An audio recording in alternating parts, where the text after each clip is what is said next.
यहाँ पे क्या हुआ कि एक स्त्री है, मुझे उनका नाम अच्छी तरीके से याद नहीं है, शी इज फ्रॉम बेंगलोर, वो उसकी मालकिन है, विद्या मठ की मालकिन वही है। सब उन्हें दीदी पुकारते हैं और मुझसे भी कहा गया कि आप इन्हें दीदी कहें। वहाँ 5-5 खंड के, 4-4 खंड के बहुत बड़े बड़े आलीशान बंगले हैं। ये जैसे हरिश्चंद्र घाट पर है, जैसे इनका विद्या मठ केदार घाट पर है, जैसे हनुमान घाट पे 3 बंगले हैं, है ना। तो ये सब एक एक बहनों को आवंटित हैं कि स्विमिंग पूल जो है हाईएस्ट फ्लोर पर है। तो पूरा स्विमिंग पूल जैसे होता है वैसा ही है? हाँ, एकदम वैसे ही है। किसके लिए स्विमिंग पूल था? वो तो महाराज जी के लिए ही होगा मेरे ख्याल से, या जिसके लिए भी हो। वो वहाँ पे एंट्री नहीं है, entry normal entry is prohibited over there. सबके अपने अपने हॉल है और वो बहुत सीक्रेट्स हैं, वो बहुत सेपरेट है, वो आम बाहर के लोगों से बिल्कुल अलग हैं, वो दुनिया ही अलग है। हाँ, आप वहाँ के बच्चे से भी पूछो तो वो ऐसे ही बताएगा कि अरे दीदी लोगों की तो दुनिया ही अलग है, वो लगता ही नहीं है कि विद्या मठ का पार्ट है। उत्तर प्रदेश में शंकराचार्य अभिमुक्तेश्वरानंद कि जिस तरीके से प्रयागराज में घटना हुई, उसके बाद चीफ मिनिस्टर योगी आदित्यनाथ ने कई सवाल खड़े करे। इस पूरे मामले पर कई तरीके की बातें आई, लेकिन अब हम जो आपको दिखाने जा रहे हैं या बात करने जा रहे हैं वो ऐसे दावे हैं, वो सनसनीखेज दावे हैं जिसमें कई तरीके की बात कही गई है उस विद्या मठ के बारे में, जहां पर अभिमुक्तेश्वरानंद बनारस में रहते हैं। वहां पर क्या क्या मौजूद है, किस तरीके की वहां एक्टिविटी होती है, हर उस चीज से रूबरू करेंगे। क्योंकि वहां पर कई महीनों तक रहने वाली भूमिका द्विवेदी हमारे साथ मौजूद है, जो साहित्यकार भी हैं और कई किताबें उन्होंने लिखी है और वो वहां पर पहुंची थी। उनसे ही हम पूछते हैं पहले कि वो किस तरीके से बनारस से जुड़ी हैं और कैसे बनारस पहुंची। भूमिका जी, अभिमुक्तेश्वरानंद शंकराचार्य के बारे में बातें हो रही हैं पूरे उत्तर प्रदेश में, पूरे देश में, और कहीं ना कहीं शंकराचार्य कई सवाल योगी आदित्यनाथ ने भी उठाए, बहुत सारी चीजें चल रही हैं, बटुकों को लेकर चीजें चल रही हैं। लेकिन आपका दावा है कि आप वहां पर जो विद्या मठ है वहां रही हैं, वहां पर कई महीनों रुकी हैं। आखिर आप बनारस कैसे पहुंची और क्या आप वहां पर करने गई थी? नमस्कार। देखिए, ऐसा है कि मैं एक राइटर हूँ और अपने लेखन के लिए मैं अच्छे अच्छे टॉपिक्स ढूंढती रहती हूँ। मुझे महाराज जी से, जो स्वरूपानंद महाराज जी हैं, यानी कि अभिमुक्तेश्वरा जी के गुरु जी हैं। अब अभिमुक्तेश्वरानंद जी जिस चेयर पर बैठे हुए हैं वो बहुत ही गरिमामय, वो हमारे सनातनियों की सर्वोच्च पद है। तो उन पर ऐसे आक्षेप करना और उस पर बात करना हम आम लोगों की वश की बात नहीं है, हम लोगों को नहीं ऐसा कहना चाहिए।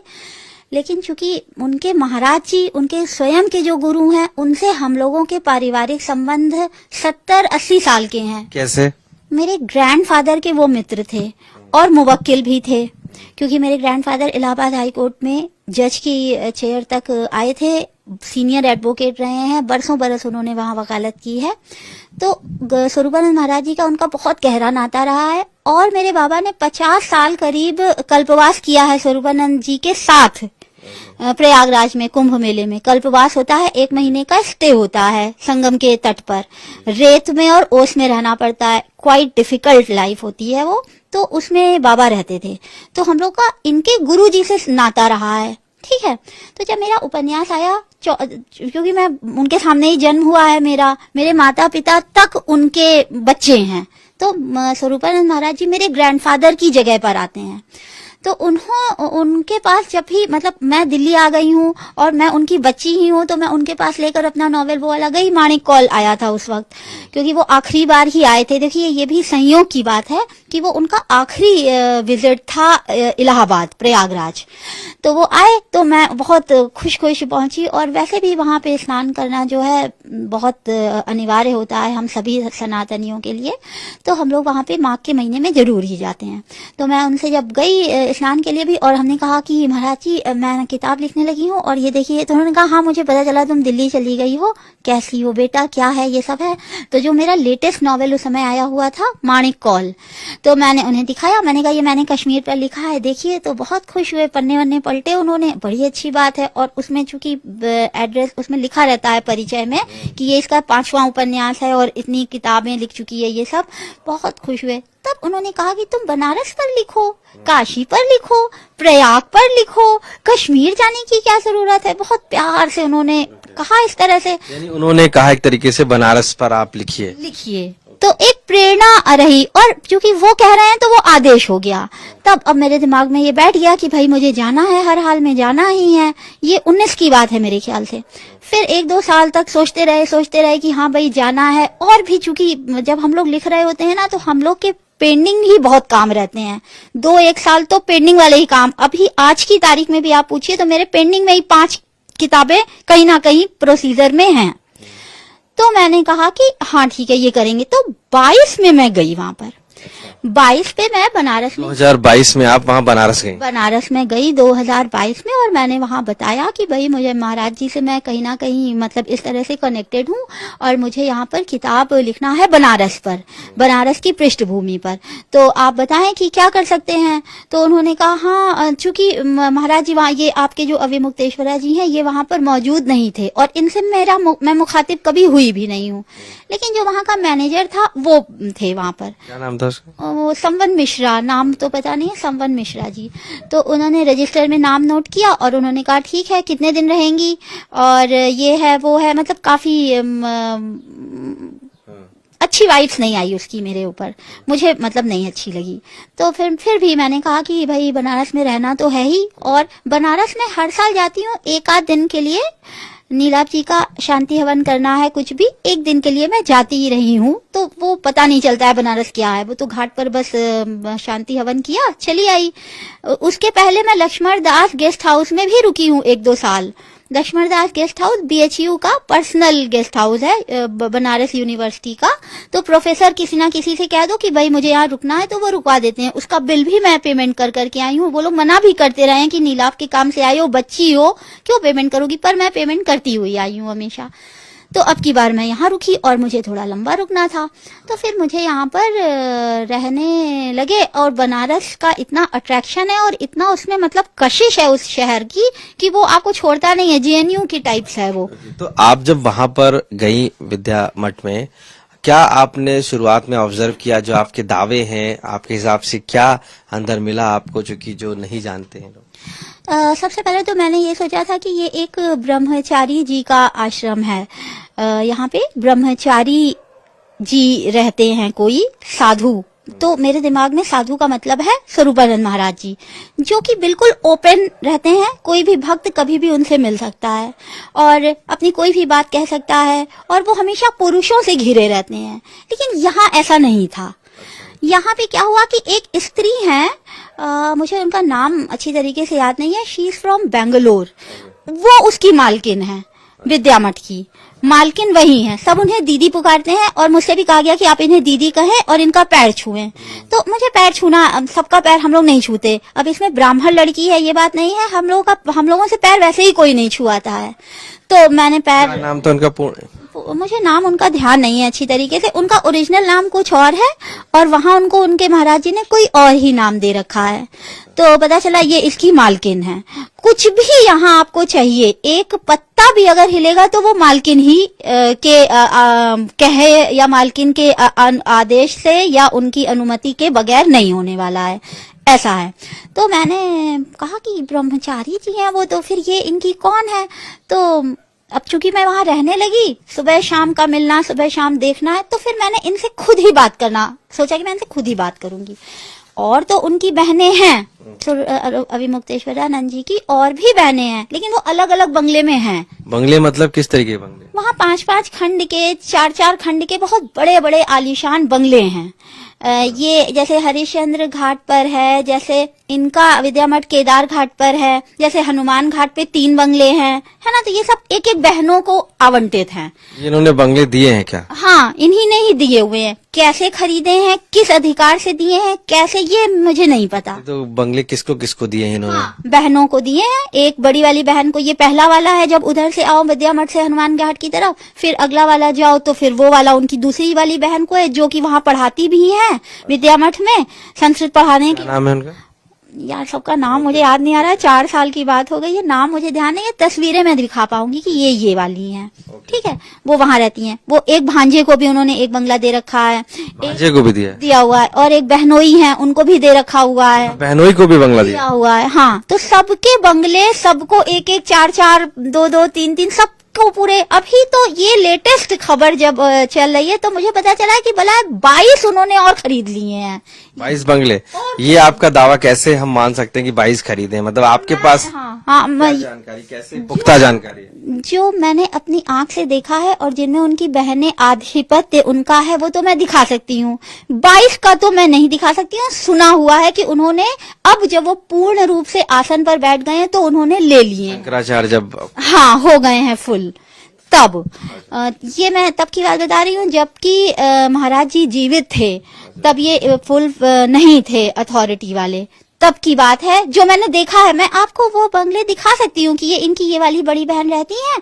आप उनको आवाज देके बुला लें या उनसे जाके प्रणाम कह के बात कर लें कि जी आपके इस बंगले में मैं 2 दिन रहना चाहता हूँ या चाहती हूँ, तो फिर वो कह देंगी। अगर वो चाहेंगी तो वो अनुमति दे देंगी। ये इतने बंगले इन्होंने खुद बनाए हैं प्रॉपर्टी एक तरीके से? हाँ, ये उन्हीं की अपनी है। उनकी बहन पहले से ये थी कि बाद में हुई है? तो ये मैं कैसे बता पाऊंगी। मैं 22 में गई हूँ तब मैंने ये देखा था कि ये इनका है, ये इनका है, ये इनका है, ये इनकी ये बहन है, ये इनकी ये बहन है, ये इनकी ये बहन है। ये मैंने देखा है। कैसे इनकी बहन का है, महाराज जी ने तो दिया नहीं होगा। महाराज जी को तो पता भी नहीं होगा बनारस में क्या हो रहा है ना। तब जब वो वाली दीदी जो थी, जिनके इजाजत के बगैर एक पता भी नहीं हिलता है, तब फिर वो बताती थी हर चीज। तो फिर मैंने उनसे एक दिन पूछा, हमने कहा कि एक बात बताइए, क्योंकि बहुत स्वीटली ही बात मैं करती हूँ, मेरी लड़ने झगड़ने की तो नहीं है आदत। तो वो लोग प्यार भी बहुत करती थी मुझे, सबका बहुत प्यार था। तो मैंने इनसे एक दिन पूछा कि जब कोई आदमी होता है दीदी, तो उसका जो मालिक होता है, या तो उसकी क्योंकि वो बैंगलोर की थी ना, तो मैंने ऐसे लोकल लैंग्वेज में पूछा, क्योंकि मैं देख रही थी कि ये लोकल लैंग्वेज में बात करना जानती हैं कि नहीं प्रतापगढ़ से, ये how much he is connected, because Avimukteshwaranand ji is basically from Pratapgarh, Allahabad से 40 किलोमीटर की दूरी पर है। तो मैंने कहा कि जब कोई भी जगह होती है तो उसका अगर कोई स्त्री मालिक है, जबकि ये आश्रम कहा जा रहा है कि ये अविमुक्तेश्वरा जी का है विद्या मठ, तो या तो उसकी महतारी होती है या उसकी मेहरारू होती है। तो फिर दीदी आप कौन हैं? तो ऐसे चश्मे से ऐसे देखकर कह रही हैं कि जो है आप ये सब जानकर क्या करेंगी, अपना देखिए किताब और अपना जाएं। तो ये प्रश्न उनको चुभा। हालांकि उन्होंने हल्के से कहा, आप हमें क्या, आप उनकी बहन हैं क्या? मैंने कहा लाओ और पुख्ता करते हैं, तो क्योंकि मुझे लिखना भी है।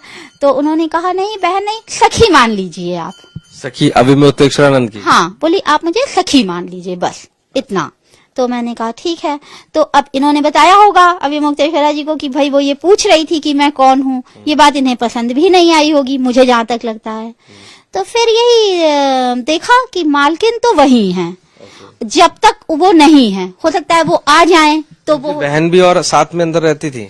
उनकी बहन भी है, एक छोटी बहन भी है, तो वो भी रहती हैं, वो भी रहती हैं। इन लोगों के बहुत कमरे अच्छे हैं, बड़े बड़े से हॉल हैं।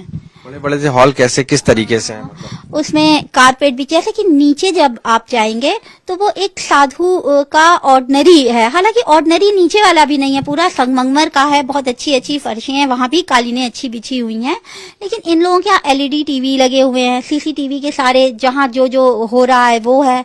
और इनके यहाँ जाने के जो रास्ते हैं वो भी लिफ्ट से अंदर है, वहाँ सबका वहाँ के लिफ्ट लगी हुई अंदर जाने की? हाँ, बिल्कुल 5वीं फ्लोर तक, स्विमिंग पूल तक अगर जाना है मान लीजिए। 5वीं फ्लोर पे स्विमिंग पूल भी है क्या? हाँ, अच्छा। आपको नहीं मालूम? अच्छा, पत्रकार लोग हो सकता है वहां ना गए हों। अभी हम लोग यहाँ गए थे CLF चंडीगढ़ लिटरेचर फेस्टिवल में। तो जो साहित्यकार लोग बाहर से आते हैं उन्हें ठहराया जाता है। तो जिस होटल में ठहराया था, इसमें 7th फ्लोर पे स्विमिंग पूल था, और उसके बाद मैंने इनके यहाँ देखा कि स्विमिंग पूल जो है हाईएस्ट फ्लोर पर है। तो पूरा स्विमिंग पूल जैसे होता है वैसा ही है? हाँ, एकदम वैसे ही है। किसके लिए स्विमिंग पूल था? वो तो महाराज जी के लिए ही होगा मेरे ख्याल से, या जिसके लिए भी हो। अच्छा। वो वहां पे एंट्री नहीं है, entry, normal entry is prohibited over there. वहां पे सब लोग नहीं जा सकते हैं। वो तो क्योंकि मैं वहां पे रह रही हूँ तो मैं अंदर चली गई, लाइट नहीं थी। आप वहाँ पर बीच में रोकना चाहूंगा, कितने से कितने पीरियड तक आप वहाँ पर रुकी हैं और वो कितने महीने होंगे लगभग? मैं इसकी एकदम एग्जैक्ट तारीख आपको बता पाऊंगी, क्योंकि मैं 10 तारीख को गुजरात में थी, 10 मार्च 2022। हम लोग एक डॉक्यूमेंट्री बनाने जा रहे थे केरल पर एक आयुर्वेद विद्यालय है, उस पर हम लोग एक डॉक्यूमेंट्री बनाने जा रहे थे। तो मुझे डॉक्यूमेंट करना था, लिखने का काम मेरा था और एंकरिंग का काम मेरा था। तो उसके लिए मैं गई, मुझे कांटेक्ट किया गया था, मुझे कांटेक्ट कर लिया जाता है कोई काम अगर हो किसी का, तो इस तरह का लिखा पढ़ी वाला। तो उसमें उन्होंने बोला, जैसे आपने कांटेक्ट किया कि भूमिका जी आपने जो उपन्यास लिखा है इस पर क्या बताना चाहेंगी, जैसे आपने किया ऐसे कांटेक्ट लोग कर लेते हैं। तो कौन सी डेट थी वो? हाँ, तो फिर 10 तारीख को गुजरात में थे, 10 से 12, फिर 12 से हम लोग बाई ट्रेन गए केरल। तो पद्मनाभ जी का दर्शन किया है मैंने 15 तारीख को, ठीक 15 तारीख को मैं केरल में थी। फिर मैं केरल से जब लौट के बाई प्लेन आई थी यहाँ दिल्ली, एक दिन बस वहां रुकी थी, दर्शन ही बस करना था, क्योंकि बीच में रुक के काम किया इनके यहाँ। ये पलक्कड़ जगह थी केरल की, जहाँ हम लोग ने आयुर्वेद के विद्यालय में रहना। ये बनारस में आप कब से कब? बनारस पहुंची मैं 18 तारीख को, exact on 18th of March 2022। तो 2022 18 मार्च से फिर मैं वहां रहना शुरू हुई। फिर मैं अप्रैल में ही रही, फिर मैं मई में भी रही हूँ, फिर मैं मई में करीब लौट आई हूँ वापस दिल्ली। और इस बीच मैंने वहाँ पे देखा, पूरे दिन और रात वहीं रहती थी आप? हाँ, वहीं रहना रहता था, खाने का भी वहीं पे था, लंच भी वहीं, डिनर भी वहीं, ब्रेकफास्ट भी वहीं। कहाँ पर आप लोगों को जाना मना था और क्या क्या अंदर था, शेड्यूल क्या था? वहां पे जाना प्रोहिबिटेड है दीदी या लेडीज के साइड एकदम। और ये जहां हम लोग थे, अच्छा, इधर एक बुजुर्ग औरत और थी, वो दीदी की कोई रिलेटिव आई हुई थी और कोई आदमी भी आया हुआ था, बताया जाता था ये माँ बेटा है। और एक और साउथ की महिला थी, वो भी बेंगलोर से थी। ये दोनों थी काशी प्रवास के लिए आई थी, बताया जा रहा है, लेकिन बहुत कम दिन थी, फिर ये लोग चली गई थी। एक बीमार हो गई थी और एक के घर में कुछ दिक्कत थी, ये लोग सब चली गई थी। बुजुर्ग तो नहीं रुकी थी, रहती वहां दीदी ही थी, मालिक दीदी ही। 5वीं फ्लोर पे जहाँ आप स्विमिंग पूल बता रही हैं, वहाँ पर स्विमिंग पूल ही था कि कुछ रहने का भी था? हाँ, हॉल है, बड़े बड़े, सबके अपने अपने भवन है, अपने अपने हैं। वहाँ पे जाना नहीं है किसी का भी। वहाँ कौन रहता था? नहीं जा सकते, वहाँ पे दीदियाँ रहती हैं। अच्छा, दीदी, हाँ, और बच्चे नहीं जा सकते वहाँ पे। ये जो स्टूडेंट्स हैं, बटुक, ये स्टूडेंट्स वहाँ पर नहीं जा सकते। स्टूडेंट्स का अलग है, वो 3rd फ्लोर पर है। अच्छा, वहाँ पर जो बटुक्स हैं वो बात कर रहे थे आपसे, क्या आपसे मिल रहे थे, फोटो खींच रहे थे, क्या हो रहा? बटुकों को बाहर के लोगों के साथ फोटो खिंचाना अलाउ नहीं है, क्योंकि एक छोटा, ऐसा क्यों? हाँ, ये बात बहुत अजीब लगती है मुझे भी। मैं बहुत सारे सवालों का जवाब मैं दे ही नहीं सकती, क्योंकि मुझको ही नहीं जानकारी है। मैंने उस प्यारे बच्चे से कहा, क्योंकि वो दंड लिया हुआ था और मुझे बहुत ही मोह रहा था, मोहिल कर रहा था। तो मैंने उसे बोला कि अरे वाह, आओ मैं तुम्हारे साथ एक प्यारी सी फोटो लेती हूँ, तुम तो इतने अच्छे कपड़े पहने हुए हो। वो पूरा भगवा वस्त्र पहना हुआ लड़का, बहुत प्यारा सा बच्चा था। ज्यादातर गरीब बच्चे वहाँ रखे जाते हैं, ऐसा मुझे बताया वहाँ के बच्चों ने, कि हम लोग के बहुत पैसे वाले माँ बाप के घर के नहीं है, इसलिए हम लोग यहाँ हैं, यहाँ रहने के लिए है, खाने के लिए है। तो मैंने कहा अच्छी बात है। तो इस बच्चे ने कहा, तो फिर ये भाग गया, बोलता है फोटो खिंचाने के लिए महाराज जी ने मना किया हुआ है। तो मैंने कहा क्यों मना किया हुआ है महाराज जी ने? तो बोला नहीं, उन्होंने मना किया हुआ है, उन्होंने कहा है कि किसी भी आउटसाइडर के साथ फोटो मत खिंचाना। तो फोटो नहीं खिंचाना? फोटो नहीं खिंचाना। और बात करना, आपने कुछ सवाल जवाब किए उससे? हाँ, मैंने कहा कहाँ से आए हो, घर की याद आती है। इतना छोटा सा बच्चा है, 8-10 साल का केवल, तो उसको तो मैंने कहा कहाँ से तुम आए हो, तुमको अपनी मम्मी पापा की याद नहीं आती, बड़े भाई की याद नहीं आती, बहन की याद नहीं आती? तो बोलता है आती है, बस ऐसे उदास होकर बस चला गया। फिर वो बैठा नहीं, ज्यादा बात नहीं कर पाया। अच्छा, वहाँ पर जो आते हैं बटुक्स, वो किस तरीके के चूज किए जाते हैं या उनको लिया जाता है, कैसे कैटेगरी में बनाए जाते हैं? देखिए वहां पर, हाँ, इस समय मैं थी क्योंकि जुलाई का एडमिशन होना था और मैं मई जून में थी वहां पर जब ये परीक्षा होती है। एक बहुत ही नॉमिनल सी परीक्षा होती है और जितने भी टीचर्स हैं ये उसमें परीक्षा उन लोगों की लेते हैं, दे एग्जामिन। और ज्यादातर गरीब बच्चे होते हैं और बहुत प्यारे बच्चे होते हैं और जो उनके माँ बाप उन्हें पढ़ा नहीं पा रहे होते हैं वो इन्हें सेवा में दे देते हैं एक तरीके से। तो ऐसे बच्चे होते हैं ज्यादातर। तो उनको चूज करने के लिए क्या अभिमुक्तेश्वरानंद चूज करते थे किसको रखना है किसको नहीं रखना है, किस तरीके से? जैसे थोड़े से गरीब ही हों ये उनकी प्राथमिकता शायद रहती है। किस तरीके से बातचीत जब आपने की उनसे तो क्या बोलते थे? बटू बस यही कहते थे कि बात करना अलाउ नहीं है, एक तो पहली बात, और मुझसे तो शायद ज्यादा ही कि ये जो है पत्रकार है या ये लिख देगी या क्या है। अब चूंकि मैं सवाल करने लगी हूँ ना, छुपाते थे? अब पता नहीं, ये बात तो सोचने वाली है, ये विचारणीय बात है कि क्यों आप। अच्छा, मेरे घर में कोई साहित्य पढ़ने मेरे बच्चा आया है, 4, 10, 12 बच्चे आए हैं, हम तो कह देंगे किसी से भी बता दो तुम क्या पढ़ रहे हो, दीदी तुम्हें कैसे पढ़ा रही है, हम तो अलाउ कर देंगे। आपके यहाँ ही पत्रकारिता सीखने 4 बच्चे आए तो क्या आप कह देंगे कि नहीं, हाँ नहीं, भागो यहाँ से, किसी से बताना मत, बात मत करना? आपको क्या लगता है? मुझे इसमें कोई भी, मैं इसमें जवाब नहीं दे पाऊंगी क्योंकि इसका मामला मुझे बिल्कुल भी पता नहीं है। ये पता है कि दे आर पुअर पीपुल और जो उनके पेरेंट्स भी आते थे बस एक दिन रुकेंगे, जो सामान बच्चों को देना है दो और जाओ। ज्यादा कहते हैं घुलने मिलने देंगे तो फिर शायद अटैच हो जाएंगे, घर वापस चले जाएंगे। अभिमुक्तेश्वरानंद जब आते थे वहां पर तब वो किस तरीके से मिलते थे, ऊपर जाते थे, क्या एक्टिविटी रहती थी? क्योंकि जब तक मैं वहां रही हूँ तब तक अभिमुक्तेश्वरा जी नहीं आए, मैंने इन्हें कभी भी सामने आमने इनसे मेरी बातचीत नहीं हुई है। लेकिन ये पता चल रहा है क्योंकि अब जब मैं आने वाली हूँ ना, वापसी है, और वैसे भी अगर मैं ना भी आने वाली खुद भी हूँ, 2 महीने में रह चुकी हूँ तो मुझे वैसे भी अब आना ही है, तो भी अगर वो आ रहे हैं तो कोई आउटसाइडर वहां नहीं होना चाहिए, है ना, ये है। तो अब ये भी एक हैरान करने वाली बात है, स्वरूपानंद महाराज जी के पास 70 बैठे रहेंगे, है नहीं, 70 आउटसाइडर बैठे हैं। वो क्या है भाई, वो तो फकीर आदमी है, संत आदमी है, ठीक है, उनके पास प्रोस्पेरिटी है, बिजनेस क्लास की दी हुई है, खूब उनके पास सुख सुविधा है, लेकिन उनकी सब चीज ओपन है, कुछ सीक्रेट्स नहीं है उनके। हम बता रही हूँ ना, मैं 70 साल से हमारे परिवार के उनके रिलेशन है, हमने 70 साल में यहाँ पर कोई अलाउड नहीं था इनके। इतने सीक्रेट्स हैं इनके, इतने अब आप ही बताइए, आप कह रहे हैं आपने लिफ्ट नहीं देखी। हाँ, लिफ्ट मैंने भी नहीं देखी थी पहले, जब मैं गई थी, जब इधर आने जाने का बस यहाँ खाना खाइए, यहाँ जाइए, यहाँ से चले जाइए, है ना। तो लिफ्ट वो तो वहां रहते रह जाओ लंबा समय तक और थोड़े से जिज्ञासु हो तब आप देख पाओगे, लिफ्ट दिखाई नहीं देती है, वो दाहिने हाथ के कोने में एकदम लास्ट कॉर्नर पर है। अच्छा जी। आप स्विमिंग पूल तक कैसे पहुंची आपने?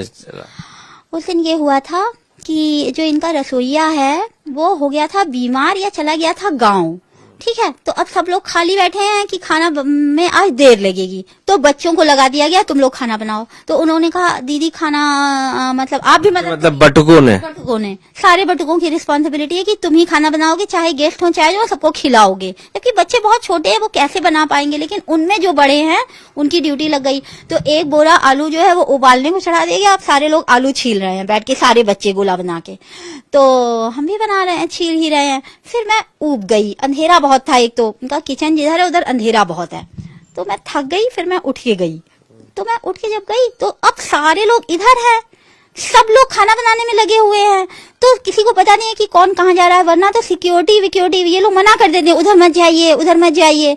आज कोई रोकने वाला नहीं था। तो फिर मैं चढ़ती चली गई सीढ़ी से उधर, तब मैं 5वीं फ्लोर तक जाकर देख रही हूँ, अरे यार यहाँ तो स्विमिंग पूल है। मैं तो बिल्कुल हैरान ही रह गई, क्योंकि स्विमिंग पूल मैंने कभी सोचा भी नहीं था कि यहाँ होगा।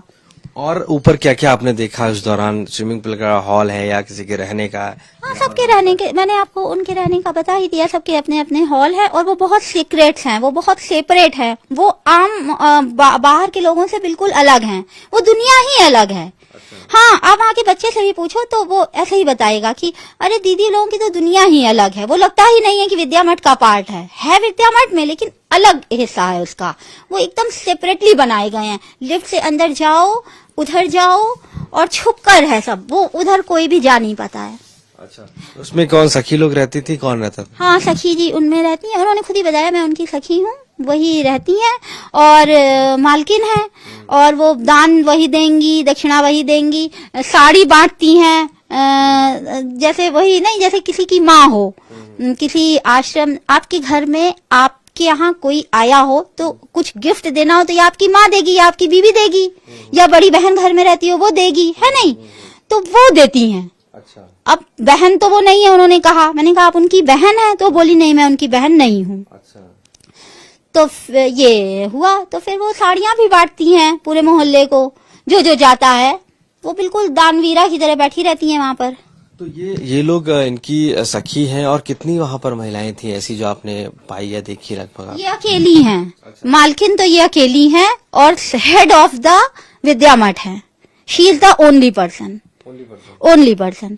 अब इनके रिलेटिव जो आ रहे हैं, रह कर जा रहे हैं। और एक चीज वहां पर है, जैसे ये जो है मैनेजर, ये भी करप्ट ही है। कैसे? इस तरीके से, क्योंकि ये अब देखो यहाँ ये सब हो रहा है, ये अविमुक्तेश्वरा जी को खबर है कि नहीं ये नहीं मालूम। ये क्या करेगा कि पैसे मांगेगा इनडायरेक्टली, डायरेक्ट पैसा नहीं लेगा, ठीक है। क्या बोलेगा कि भूमिका जी आइसक्रीम खिलाइए, भाई तुम इतने बुढ़े हो, मेरे पिता के जैसे उम्र में हो, तुम्हें क्यों खिलाएं, बच्चों को खिला दूं। और बच्चों को मैंने खिलाया भी है, कई बार मैंने कहा कि तुम लोग आइसक्रीम खाओ, तुम लोग कोई भी चीज बाहर की मन होता होगा, बच्चे इतने दूर रह रहे हो, माँ बाप यहाँ नहीं है, तो उनके लिए ठीक है। लेकिन ये मांगेगा खाना, डिनर के बाद जैसे टहलो, तो वहां एक दूध की दुकान है, जाके वहां पर खड़ा हो जाएगा और अपने एक दो लफंगे दोस्तों को भी लेकर, ठीक है। अच्छा, इसमें जो महिला थी वो क्या नाम लेती थी अविमुक्तेश्वरानंद का, किस तरीके? स्वामी श्री उन्होंने ही नाम रखा था। उन्होंने खुद कहा था कि कहना कि मैं स्वामी श्री कहलाना है, मतलब उन्हें स्वामी श्री कहलाना है। अच्छा, तो यानी कि 5वें फ्लोर पर विशेष सुविधा थी आपके हिसाब से? हाँ, 5वें फ्लोर है, हो सकता है अंदर और भी फ्लोर्स हो जहाँ तक मेरी रीच ना हुई हो। अच्छा, और क्या क्या आपने ऐसा देखा जो अलग सा लगा आपको वहां पर, चूंकि कंस्ट्रक्शन में? यही सब है कि इतना सीक्रेट्स क्यों है, ये है क्योंकि आश्रम बस देखने में तो इतना लगता है बस ये है, यहाँ पर ये है, यहाँ पे ये है, बस खत्म। जबकि ऐसा नहीं है, ये तो इसका केवल 1/10 पार्ट है, एक छोटा सा टुकड़ा है। 85% तो इनसाइड है, वो सीक्रेट ही है 85%। अच्छा, तो सबसे बड़ी बात ये है कि जब आप इतने समय रही तो आपसे सवाल जवाब नहीं हुआ, या आपने जो वहां पर देखा, अविमुक्तेश्वरानंद वहां पर आए कि नहीं आए, और नहीं आए तो उस दौरान क्या क्या एक्टिविटी होती थी, गतिविधियां वहां की क्या होती थी? गतिविधियां यही सब होती थी कि रोज सुबह स्कूल लगता है, सारे बच्चे इकट्ठे होते हैं, और आपको ऐसी गतिविधि लगी जो थोड़ी अलग से संदिग्ध? अलग और संदिग्ध बस यही है कि इतनी छुपाव है, इतना छुपाव दुराव है। अच्छा। ये है कि इतना छुपती है, अचानक दीदी प्रकट हो जाएंगी पता नहीं कौन से दरवाजे से आकर, एक दरवाजा उनका सीक्रेट है, उससे वो अचानक आएंगी, प्रकट हुई, भाई प्रकट कृपाला दीन दयाला टाइप, और वो दीन दयाल आई, वो इतनी बड़ी रईस कहीं की, वो दान दे रही हैं। कहाँ से आप इतनी समृद्ध और इतनी अंबानी की फैमिली? उनकी जो फोटोज कुछ है क्या ऐसी आपके पास जिसमें वो बहुत क्लोज दिखी है अविमुक्तेश्वरानंद के, जो उनकी सखी हैं इस तरीके से? उनकी ऐसी तस्वीरें होंगी मेरे पास, उनकी अविमुक्तेश्वरा जी, क्योंकि अविमुक्तेश्वरा मेरे सामने आए ही नहीं थे, तस्वीरें उनकी कहीं ना कहीं होंगी। मेरी तो बहुत सारी है विद्या मठ में, क्योंकि प्रोग्राम हुआ था, नवरात्रि आई उस बीच, अप्रैल वाली है ना, मार्च में थी, अप्रैल वाली आई, शरद वाली नहीं, दूसरी वाली, तो उस वाले में मैं पूरे में थी नवरात्रि में। तो नवरात्रि में बहुत औरतें आती हैं, तो वो नीचे ही होकर चली जाती हैं, दर्शन करती हैं, गाना गीत भजन होता है, देवी गीत होता है, और ये दान देती हैं महारानी जी, ये दान देती हैं आखिरी दिन, और सबको देती हैं। ऐसा तो नहीं उनको जिम्मेदारी के लिए रखा हो कि आप देखो हमारी देखभाल में? तो उसमें आपको संदिग्ध क्या लगा? नहीं, इसमें संदिग्ध नहीं, अगर वो नहीं है और उन्होंने जिम्मेदारी दे रखी है तो दी हुई होगी। हालांकि उनकी इतनी सारी बहनें, जिम्मेदारी उन्हें भी दी जा सकती है, लेकिन सखी पर उन्हें ज्यादा भरोसा होगा, या उन्हें सखी ज्यादा मुफीद लग रही होंगी इस काम के लिए कि मेरे विद्या मठ को ये संभाले। लेकिन पुरुष भी संभाल सकते हैं मेरे ख्याल से, है नहीं? जब वहाँ ब्रह्मचारियों का वो स्थान है, गृहस्थों का तो है नहीं, है ना, ये बात है। लेकिन अगर ठीक है, अगर वो जिम्मेदारी संभालने के लिए वहाँ पे अपॉइंट की गई हैं तो अच्छी बात है। एक बात आप कह रही थी कि अंबानी जैसी सुविधाएं हैं, किस तरीके की? आप इनका वो जो कमरा है वो शानदार आलीशान जो उनका कमरा है, ये तो बिल्कुल किसी बहुत बड़े बिजनेसमैन का घर लगता है। लगता नहीं है कि ये किसी भगवाधारियों का है, जबकि भगवा पहन रहे हैं सब लोग। तो भगवा वाले तो ऐसे नहीं होते हैं, सुबह 5 बजे उठते हैं, गंगा स्नान करते हैं, जैसे उनकी एक बहन करती है। वो 5 बजे उठ के नहाती है, मैं उसी के संग नहाती थी, सुबह 5 बजे गंगा स्नान करती थी। ये लोग नहीं करती, ये लोग गंगा स्नान करती नहीं है, अपने शावर में लेती हैं, गर्म पानी है इनका। शावर भी लगा है? हाँ, A1 ये यहाँ नहाती हैं, गंगा नहाने नहीं जाती। आपने भगवा पहना हुआ है तो आपको गंगा नहाना चाहिए, है ना। फिर ये मेरा नॉवेल बनारस पर मैंने, ये जो इनके कमरे में आपने कैसे कह सकते कि वहाँ पर इतना आलीशान है, क्या क्या ऐसा, जैसे एलईडी टीवी आपने देखी और क्या क्या ऐसे? टीवी, एलईडी, कालीने, फर्नीचर्स, अलमीरा, लॉकर, A1 सब है। Lockers VVIP, VVIP, everything is VVIP for दीदी, अच्छा, फॉर दीदी स्पेशली। उनको वहीं पे वो रहती थी सारी सुख सुविधाओं के साथ। जी, क्योंकि मुझे नॉवेल, मैंने आपसे कहा, बारीक से लिखना था, तो मेरे 5 उपन्यास हैं बनारस पर, 2 आ चुके हैं, 3 अभी आने हैं। तो मुझे ढेर सारा मटेरियल चाहिए ही था, तो बहुत ध्यान से देख रही थी चीजें कि समझ में आए, लिखे। कभी आपको रोक टोक नहीं हुई जब आप इधर से उधर जाती थी कि भाई आप यहाँ से मत घूमिए, ये सब प्रोहिबिटेड एरिया? बिल्कुल बिल्कुल रोक टोक है, उधर नहीं जाना है, उधर नहीं जाना है, उधर बहुत जगह नहीं जाना है। आप तो गेस्ट हैं, आप बाहर से आए, बाहर से जाएं, क्या मतलब है। बिल्कुल रोक टोक है, सबको है। मैं जबकि लड़की हूँ तो लड़की के कारण तो 5वें फ्लोर तक देख भी आई, वरना तो जेंट को तो एकदम नहीं जा सकता उधर। क्या है उधर, कहाँ जा रहे हो? अच्छा। आदमी तो बिल्कुल सवाल ही नहीं उठता अंदर जाए, नो। बाहर आउटसाइडर के लोग, आउटसाइडर एकदम अलाउड नहीं है। और जो अच्छा, उनका एक गेस्ट हाउस विद्या मठ के ठीक सामने भी है, ये भी मैं आपको बता दूं, वो भी पूरा एसी है। अच्छा, मैं जब आश्रम सोच के गई थी तो मैं ये सोच के गई थी कि गौशाला होगी, गार्डन होगा, फूल होंगे, वन होगा, ये सब दिमाग में लेके गई थी। मगर ये तो बिल्कुल एरिस्टोक्रेटिक बिल्डिंग है विद्या मठ भी, और उनका एक गेस्ट हाउस ठीक उसके सामने वो, और एसी। हमने कहा हमको एसी नहीं चाहिए, हमको बिल्कुल ताजी हवा चाहिए, गंगा वाली हवा चाहिए मुझे। तब कहा इधर रहिए, उधर मत रहिए, अगर एसी वाला नहीं चाहिए। नहीं तो एसी जैसे सरकार, अरे जैसे ये बाजार में गेस्ट हाउस और होटल होते हैं ना, वो उस टाइप का भी एक और है। हाँ, वो इधर उनके ठीक सामने, वो अलग एक बिल्डिंग है विद्या मठ की जस्ट अपोजिट। वो लोग भी खाना खाने इधर ही आते हैं, वो भी यहीं आते हैं। हाँ, खाना खाने, वहाँ पे खाने का इंतजाम नहीं है। अच्छा, स्पेशल खाने का इंतजाम रहता था किस तरीके? खाने का इंतजाम तो ऑर्डिनरी है, लेकिन दीदी लोग के लिए शायद स्पेशल है। बता रहे थे कि वहाँ पे जो नारियल चढ़ता है, इन सब की बर्फियां बनती हैं, लेकिन एक बर्फी भी एक्स्ट्रा चाहिए तो पहले दीदी से अनुमति लेके आओ। ये है, मुझे नारियल की बर्फी बहुत पसंद है, तो हमने कहा मुझे नारियल की बर्फी और भी चाहिए। बोलते जब दीदी कहेंगी तब दिया जाएगा। हाँ, ये हाँ, ये है, अलग बात है ये। वहाँ पे जो बटुक थे उनका बिहेवियर जैसे कैसा था? क्या वो बातचीत में इजी थे लोगों से या आप? नहीं, एकदम नहीं, एकदम बटुकों से तो बातचीत होनी ही नहीं है किसी से।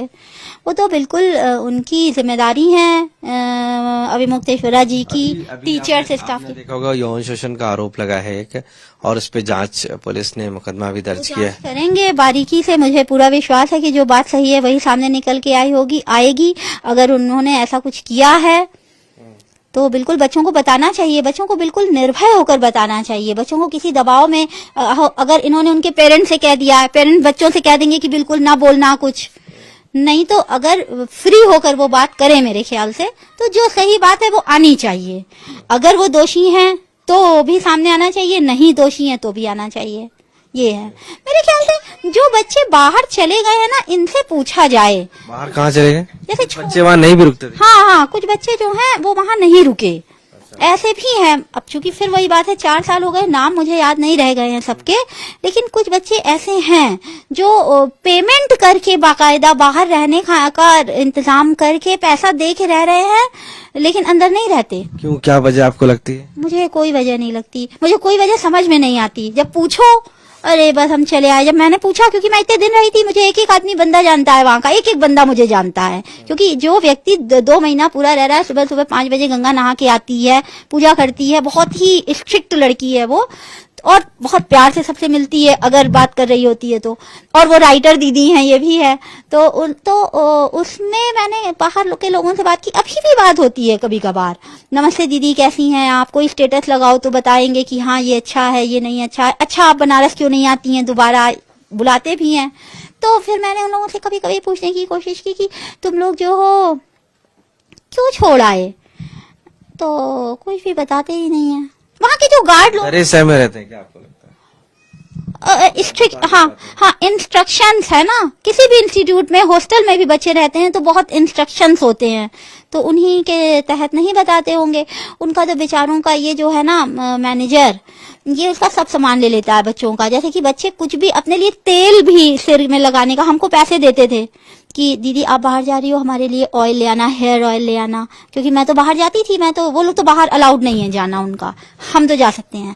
तो उन्होंने बोला कि आप दीदी बाहर जा रही हो, मेरे लिए हेयर ऑयल ले आना, या तो फिर क्रीम ले आना, बोरोलिन ले आना, या बोरो प्लस ले आना। तो जैसे मैंने लाके दिया, तो जो वहाँ के गार्ड्स लोग हैं या ये जो मैनेजर है ना, ये उनके बैग में से निकाल के लगा लेता है। और रसोईया, ये सब, प्रदीप नाम था, पी से कुछ नाम था, वो सब ले लेता है। उनको इस तरह से बहुत एक्सप्लॉइट करते हैं ये लोग, क्योंकि वो गरीब बच्चे हैं ना, इसलिए। तो मैंने कहा तुम अपना ताला लगा के रखा करो, कहता है वो ताला तोड़ भी देता है।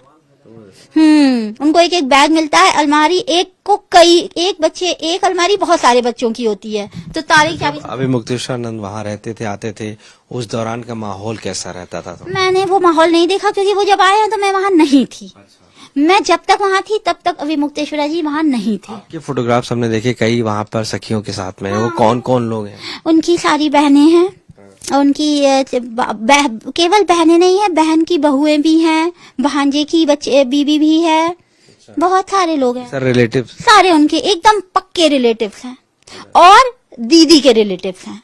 ये समाजवादी पार्टी जैसी होती है ना, वो विद्या मठ वैसा ही है, सब परिवार के ही लोग हैं वहाँ पर। सब परिवार, हाँ, बाहर का नहीं? बाहर के हम जैसे गेस्ट गए हैं तो हम तो बिल्कुल आउटसाइडर है, हमारा तो बनारस में कोई रिश्तेदारी नहीं है। हम लोग तो कानिकुब जो ब्राह्मण है वो सरयू पारी हैं, तो हमारी तो बनारस सरयू पारियों का गढ़ है मूल रूप से, तो हमारी कोई रिश्तेदारी वहाँ है ही नहीं, कोई रिश्तेदारी नहीं है। मैं तो बिल्कुल आउटसाइडर हूँ। अच्छा, कभी कुछ आपको ऐसा लगा हो जो बहुत ज्यादा आपको लगा कि इसको तो पता होना चाहिए, सबको रिपोर्ट करना चाहिए?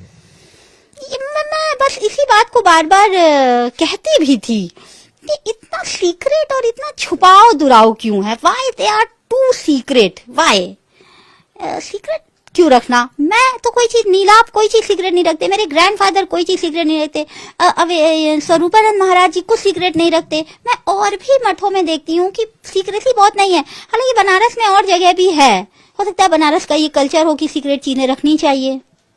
इलाहाबाद में नहीं है, इलाहाबाद में चले जाओ, वो जो बड़े हनुमान जी का मंदिर है, अंदर तक चले जाओ, जहां तक नरेंद्र गिरी जी का, उसमें अभी मौत हुई है, पता नहीं सुसाइड है कि क्या है, प्रोवोक्ड टू सुसाइड है, आई डोंट नो। किताब मैंने उस पर भी उपन्यास लिखा हुआ है, लेकिन जो है सीक्रेट्स इतने हर जगह नहीं है। यानी कि कहीं ना कहीं मानी जी सुविधाएं हैं वहां से? हाँ, सुविधाएं बहुत हैं, ओ माँ, ये वीवीआईपी सुविधाएं हैं।